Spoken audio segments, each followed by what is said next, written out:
ndabasuhuje kandi mbahaye ikaze muri iki kigisho cyacu cyangwa se muri iki kiganiro kijyanye n'ubuzima. Mbese indwara ziva hehe? Indwara zimwe ziva mu migirire yacu ya buri munsi cyangwa se mu mirire yacu, indwara zandura, ariko indwara nyinshi abantu barwara ni izitandura ahubwo zituruka ku myitwarire yabo mu bijyanye n'imirire n'iminywere.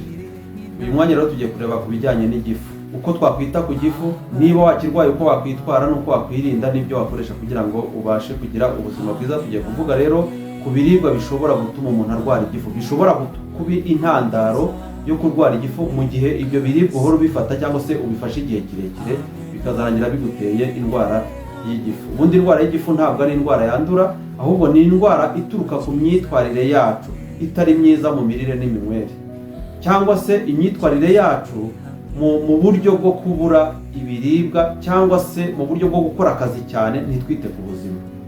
Tukita ku kazi cyane, ariko impera n'imperuka uko umuntu agenda yita ku kazi cyane kuruta ubuzima bwe, birangira wenda n'ako kazi ukakuyemo umusaruro, ariko wa musaruro wavanye muri ka kazi kubera ko wamaze igihe kinini warirengagije ubuzima, ukazawukoramo nanone wirukanka inyuma y'ubuzima ushaka kubugarura, ariko nyamara ubuzima butari bugaruke, amagara araseseka ntayorwa. Niyo mpamvu tuza hano tukaza dutanga inama zo kwirinda no gufata ubuzima neza kugira ngo abantu byibura bakomeze kubaho bafite ubuzima bwiza, babasha gufasha imiryango yabo. Rero mbahaye ikaze muri iki kiganiro tugiye kuvuga ku buzima bw'igifu cyangwa se kwita ku gifu, kuko abantu benshi usanga barwaye igifu biturutse ku mpamvu zitandukanye.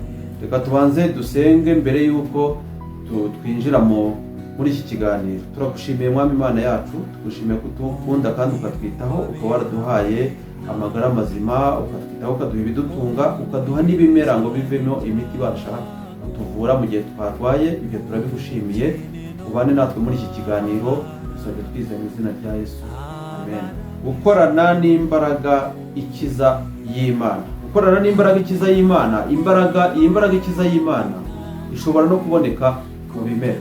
Reka mbere y'uko tureba kuri insanganyamatsiko y'ubuzima bwacu bw'igifu, cyangwa se umuntu ukirwaye uburyo yakwifasha, cyangwa se uburyo wakwirinda ibiribwa bishobora gutuma urwara igifu, tugiye gusoma amagambo aboneka mu gitabo cy'umuhanuzi w'Imana cyitwa Rengera Ubuzima.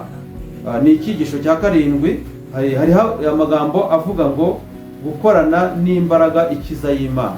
Haranditswe ngo umukiza yunganiraga abantu ku by'umubiri no mu by'iyobokamana, gukiza umuntu ibyaha no kumukiza indwara byaragendanaga.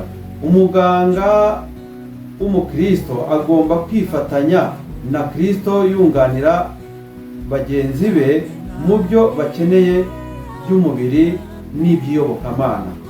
Ubundi iby'umubiri n'iby'iyobokamana biragendana. Kristo niwe mutwe nyakuri w'umurimo w'ubuvuzi. Igihe umuganga akoresha imiti isanzwe avura indwara z'umubiri, ashobora kuyobora abarwayi be kushobora kuborohereza indwara z'umubiri n'iz'umutima. Abaganga bagerageza gufasha mu murimo w'ubuvuzi. Kristo ubwe niwe muvuzi. Abantu bakwiye kuvurwa indwara z'umubiri, ariko bakavurwa n'indwara z'umutima. Kristo niwe muganga w'imitima, niwe ushobora kuvura indwara y'umutima. Twebwe dushobora kwivura cyangwa se tukavura indwara y'umubiri, ariko Kristo we yanavura n'indwara y'umutima. Niyo mpamvu indwara z'umubiri n'iz'umutima zose abantu bakeneye kuzikira. Niyo mpamvu hano dufatanya ibyo kwirinda tukabifatanya n'iby'ijambo ry'Imana, kuko bigomba kugendana. Umuntu agomba gukira indwara y'umubiri, ariko impera n'imperuka kubwo kwizera agakira n'indwara y'umutima. Reka tujye muri ya nsanganyamatsiko yacu ivuga ngo ibiribwa nk'imiti. By'umwihariko tugiye kuvuga ku buryo umuntu yakwita ku ndwara y'igifu. Ubundi igifu ni indwara imeze gute? Ni indwara yandura. Igifu gituruka kuki? Abantu benshi usanga barwaye igifu bakabana nacyo, ariko biturutse ku migirire yabo cyangwa se biturutse ku mpamvu zitandukanye. Tugiye kureba amagambo y'ubushakashatsi buvuga ku gifu, cyangwa se ku buzima bwiza bw'igifu, cyangwa se ku bibazo by'igifu. Kurwara igifu, stomach problems, bishobora guterwa n'impamvu zitandukanye. Zimwe zifitanye isano n'imyitwarire ya buri munsi, izindi zikaba ari indwara. Indwara z'igifu zifitanye isano n'imyitwarire yacu ya buri munsi. Dore zimwe mu mpamvu zikunze gutera kurwara igifu. Zimwe mu mpamvu zikunze kurwara igifu, iya mbere ni imirire mibi. Kugira imirire mibi bishobora gutuma igifu cyacu cyangirika. Kurya ibiryo birimo amavuta menshi, ibyo bita friends food tuza kureba. Ibiribwa birimo amavuta menshi bishobora gutuma igifu cyacu kicika intege cyangwa se kikagenza gute kikangirika. Ibyo rero no kubyirinda, ariko turaza kubireba. Ubu friends food icyari cyo ni ibiribwa birimo amavuta menshi. Kurya ibiryo birimo umunyu mwinshi cyane nabyo bishobora gutuma igifu cyacu kigenza gute kigira ibibazo kikangirika kikarwara. Kurya ibiryo byangiritse cyangwa se ibiryo bigaze nabyo bishobora kwangiza igifu, kuko biragenda mu gifu ibintu bigahinduka, igifu cyacu kigahura n'ingorane zo guhangana n'ibyo biryo byangiritse dushyizemo. Kurya ibiryo byangiritse cyangwa bitateguwe neza. Kurya ibiryo bitateguwe neza, niyo mpamvu hano abantu igihe cyose abantu bagiye gutegura amafunguro bagomba kuyategura mu buryo bwiza kandi bufite isuku, kandi buri butume imibiri yacu itagubwa nabi. Ibi bishobora gutera igogora ribi. Kurya ibiryo byangiritse cyangwa se bitateguwe neza bishobora gutera igogora ribi no kubyimba mu nda. Ibi nabyo kubyimba mu nda igihe kinini bishobora gutuma igifu cyacu kigira ibibazo. Umuntu ukazasanga yarwaye igifu kubera ko ahora afata amafunguro ameze gutyo. Kurya nabi ibyo bita mu Cyongereza ngo habits. Kurya vuba cyane nabyo bishobora gutuma igifu cyacu kinanirwa gukora, kigakora nabi, bikazasoza kirwaye. Kubera kurya vuba vuba. Kurya vuba vuba bituma uko umuntu ariye vuba vuba ibirya bimirira aho ngaho, bikaza kugora igifu igogora, cyangwa se bikaza kugora igifu gusya bya biryo wariye.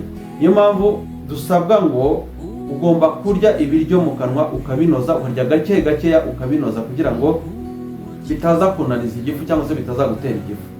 Kurya igihe gihindagurika. Kurya igihe gihindagurika nabyo bitera abantu igifu. Izi ni impamvu nyinshi zitandukanye zituma abantu barwara igifu. Kurya byinshi icyarimwe. Kurya byinshi icyarimwe nabyo biragenda bikaremerera igifu. Iyo ubikoze igihe kirekire ushobora gusanga wararwaye igifu bitewe n'imyitwarire yawe.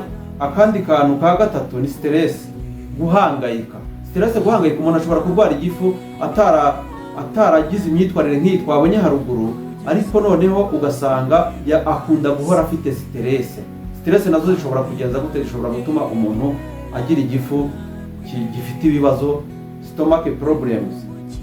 Guhangayika cyane bishobora gutuma igifu kibabara cyangwa kikagira ibibazo byo kugogora. Ibyo byose tubonye ni ibintu bishobora gutuma abantu barwara igifu biturutse ku myitwarire yabo. Tumaze kubona impamvu nyinshi zishobora gutuma umuntu ashobora kurwara igifu, ariko noneho reka turebe n'ibiribwa abantu bashobora kurya, bakomeza kurya cyane, bakabyitaho cyane, ugasanga nibyo barya ariko batazi yuko umusozo wabyo bishobora kuzatuma barwara indwara y'igifu. Reka turebe ibyo ibiribwa bishobora gutuma umuntu agira ibibazo by'igifu n'ibishobora gufasha igifu. Ibiribwa bishobora gutuma umuntu arwara igifu cyangwa se bishobora gutuma umuntu agira indwara y'igifu. Stomach care, uko twakwita ku buzima bw'igifu cyacu, cyangwa se uko wakwita ku buzima bw'igifu cyawe. Hari ibiribwa byo kwirinda ibyo bita spice food. Hari ibiribwa umuntu abasha gufungura bikamera nk'aho acanye umuriro mu gifu, bikamera nk'aho igifu agihaye akazi katoroshye, noneho bikazakurizaho kurwara indwara y'igifu. Hari ibyo bita friends food twabibonye.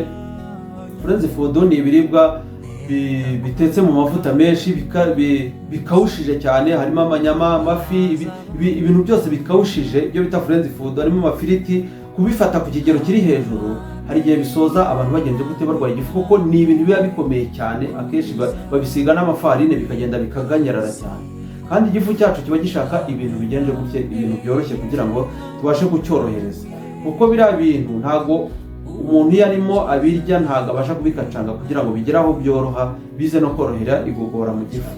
Friends food rero nizo. Hari n'ibyo bita junk food. Junk food nabyo ni ibiribwa biprocessingwa, byongerwamo ibirungo byinshi kugira ngo bibashe kuryoha, bikongerwamo umunyu mwinshi, bigashyirwamo amavuta menshi. Rero ikindi kintu gikwiriye kwirindwa ku buzima bw'igifu ni alukoro iyo ari yo yose nayo yangiza igifu, kuko alukoro uko abantu bakomeza gukoresha inzoga zikomeye cyane niko imera n'imperuka bashobora kuzagira amakanseri y'igifu, kuzarwara kanseri y'igifu biturutse ku gukoresha inzoga z'amarikeri zikomeye cyane, zikagenda zikangiza igifu, noneho bikazarangira umuntu arwaye kanseri y'igifu. Harimo soft drink nazo ni ibinyobwa biba birimo amasukari menshi, ibinyobwa byoroshye, harimo n'amasoda, biriya binyobwa by'amasukari cyane bitunganyijwe mu nganda by'amaproduit chimique, ari amasoft drink, nayo ni mabi cyane, ashobora kwangiza igifu. Iyo umuntu ayanyweye aragenda agatinda mu gifu cyane, igifu kikagorwa no kugira ngo gitunganye ayo maproduit chimique umuntu aba yanyweye. Ikindi nicyo bita donuts, ibintu bikozwe nk'amandazi, nabyo biraremerera igifu cyane, bikakigora igogora. Nabyo umuntu ubikoresha igihe kirekire, nabyo ni ibiribwa byangiza. Usibye no kuba byakwangiza amenyo, ko tuzabirebaho, nabyo amandazi ashobora kwangiza igifu mu kukigora igogora. Ku muntu ubikoresha igihe kirekire, hari igihe bisoza arwaye igifu ariko atazi ko yabitewe n'iki, n'iyo migirire yo gukoresha amandazi cyane. Noneho ikindi ni process meat, turazibona yuko ari ibiribwa bibujijwe cyane. Harimo amajambo, harimo amasosisi, inyama zose zitunganyijwe mu ruganda nazo si nziza ku gifu cyacu. Agisesitati ni ukuba inshuti, kugira agisesi ku munyu cyane. Abantu barya umunyu cyane nawe uragenda ukangiza igifu, cyangwa se ukaba watuma igifu kirwara. Rero tumaze kubona ibintu dushobora kwirinda mu kutangiza ubuzima bw'igifu bwacu, cyangwa se mu kwita ku gifu cyacu. Ibyo ngibyo turamutse tubyirinze ntabwo wazagira indwara y'igifu. Hari n'ibyemewe rero gukoreshwa. Tugiye kureba ibyemewe gukoresha mu buryo bwo kwita ku gifu cyacu, aribyo bita stomach care. Stomach care nibyo tugiye kureba. Ibiribwa byemewe dukwiriye gukoresha, ibiri ku murongo wa mbere nibyo bita hearts. Ni ingano cyangwa se ingano zivanze n'inkeri, zishobora gufasha ku muntu ufite igifu, cyangwa se kukorohereza igifu, ku buzima bwiza bw'igifu. Ikindi kintu cyiza ni yawurute irimo ubuki. Yawurute irimo ubuki ishobora gufasha igifu, ishobora kuba umuti ku gifu, cyangwa se ishobora kuba gutuma igifu kibaho neza, kigira ubuzima bwiza mu buryo bwo kwita ku gifu. Ibindi ni banana ni imineke, wateka igitoki gitetse, cyangwa se gukoresha imineke. Banana ishobora kwita ku buzima bwiza bw'igifu. Kandi kantu ni pome, izindi mbuto ni pome nayo ishobora kwita ku buzima bwiza bw'igifu. Ibyo ni ibiribwa dukwiriye gukoresha. Ikindi ni umutobe wa kokombure, cyangwa se kuzirya salade, nabyo zishobora kwita ku buzima bwiza bw'igifu. Ikindi ni peri pepper ni pavuro zitukura, iz'umuhondo, zose pavuro ni nziza cyane mu buryo bwo kwivura, mu buryo bw'ibiribwa nk'imiti, ibyo kurya nk'imiti, cyangwa se ibiribwa nk'imiti. Kuri pavuro ni nziza cyane. Abazungu bo bazikoresha ari mbisi, bazirya ari mbisi, ntabwo bazirya zihiye. Twe dukunda kuzirya zihiye. Iyo zahiye rero ntabwo, mbibutsa yuko ibi byose ndimo mbabwira ibyinshi mu buryo bwo kwivura. Niba waramaze kurwara, mu buryo bwo kwivura umuntu aba agomba kubifata bisa nk'aho ari bibisi. Akandi kantu ni imbuto bita shera. Nanone kwita ku buzima bwacu bwiza bw'igifu mu buryo bw'imigati, hari ibyo bita whole grain. Whole grain ni umugati w'ingano. Umugati w'ingano nawo ni mwiza ku gifu. Mu gihe umugati uriya migati abantu bakunda ikoze mu ifarini y'umweru ari mibi cyane ku gifu, ku buryo agora igifu cyane, igogora, ku buryo nk'umuntu urwaye igifu kugira ngo arye umugati igifu kizabashe gukora igogora neza biragoye cyane, birakivuna cyane. Ariko mu buryo bw'ubuzima bwiza bw'igifu, mu migati dukwiriye gufata ni imigati y'ingano. Imigati y'ingano nayo ni nziza cyane ku buzima bwiza bw'igifu, cyangwa se ku buzima bwacu bw'igifu. Tukaba rero insanganyamatsiko yacu tuyisoreza aha ngaha. Reka dusoze mbashimira wowe wabashe kunkurikira. Imana iguhe umugisha. Reka dusenge. Turagushimiye Mwami Imana, tugushimiye ko wabanye natwe, ukaba tubonye amagambo atuvuza yuko dukwiriye kwita ku buzima bwacu, kandi ntabwo uri mu muntu wamutereye yongeyeho ko wamuhaye ibigomba kumutunga. Niyo mpamvu Uwiteka tugushimiye, kandi uduhe gukomeza kubana nawe muri byose, tugusabye twizeye mu izina rya Yesu, amen.